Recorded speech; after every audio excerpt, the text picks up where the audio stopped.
चलिए आप लोग को आज एक अंतर बता रहे हैं, डिफरेंट बता रहे हैं आरबीसी और डब्ल्यूबीसी में। आरबीसी और डब्ल्यूबीसी है क्या?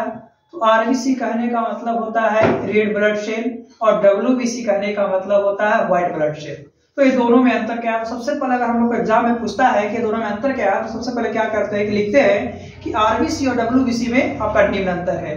एक तरफ आरबीसी, दूसरी तरफ आप लोग डब्ल्यूबीसी लिख सकते हैं। जैसे कि आरबीसी है, आरबीसी का जो पूर्ण रूप होता है रेड ब्लड सेल, आर से रेड, बी से ब्लड और सी से सेल। आरबीसी का पूर्ण रूप होता है रेड ब्लड सेल। उसी तरह से डब्ल्यूबीसी का पूर्ण रूप है व्हाइट ब्लड सेल, डब्ल्यू से व्हाइट, बी से ब्लड और सी से सेल, तो डब्ल्यूबीसी होता है। ठीक है। उसी तरह से आरबीसी जो है, आरबीसी को लाल रक्त कोशिका के नाम से जानते हैं, लेकिन डब्ल्यूबीसी है, डब्ल्यूबीसी को श्वेत रक्त कोशिका के नाम से जाना जाता है।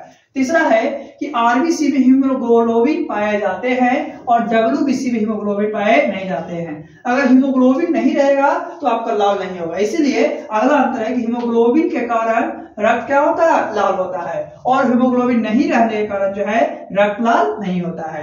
चौथा है कि आरबीसी का जीवन काल जो होता है 3 से 4 महीना। ये आपको कंफर्म पूछता है, हर बार एग्जाम में पूछता है कि आरबीसी का जीवन काल कितना दिन? तो 3 से 4 महीना, 90 से 120 दिन। उसी तरह से डब्ल्यूबीसी का जीवन काल जो है 2 से 3 सप्ताह होती है, यानी कि 14 से 21 दिन होती है। फिर है आरबीसी जो है पूरे शरीर में परिवहन का कार्य करता है, लेकिन डब्ल्यूबीसी है जो हानिकारक जीवाणु को क्या करता है? मारता है। इस तरह से 4-5 अंतर है, 6 अंतर है, जो अगर हम लोग याद रखते हैं तो हम लोग आसानी से इसे बना सकते हैं। पहला क्या था कि आरबीसी का पूर्ण रूप रेड ब्लड सेल होता है और डब्ल्यूबीसी का पूर्ण रूप व्हाइट ब्लड सेल होता है। आरबीसी को लाल रक्त कोशिका कहते हैं, डब्ल्यूबीसी को श्वेत रक्त कोशिका कहते हैं। तीसरा था कि आरबीसी में हीमोग्लोबिन पाए जाते हैं, हीमोग्लोबिन पाए जाते हैं और डब्ल्यूबीसी में हीमोग्लोबिन नहीं पाया जाता है। चौथा था कि हीमोग्लोबिन के कारण रक्त लाल होता है, अगर हीमोग्लोबिन नहीं रहेगा तो रक्त का रंग लाल नहीं होगा। चौथा था आपका पांचवा कि आरबीसी का जीवन काल 3 से 4 महीना यानी 90 से 120 दिन होती है और डब्ल्यूबीसी का जीवन काल 2 से 3 सप्ताह यानी 14 से 21 दिन होती है। फिर आरबीसी रक्त पूरे शरीर में परिवहन का कार्य करता है और डब्ल्यूबीसी जो हानिकारक कीटाणुओं को मारता है, यानी हानिकारक कीटाणु से लड़ने में आपका सहायता प्रदान करता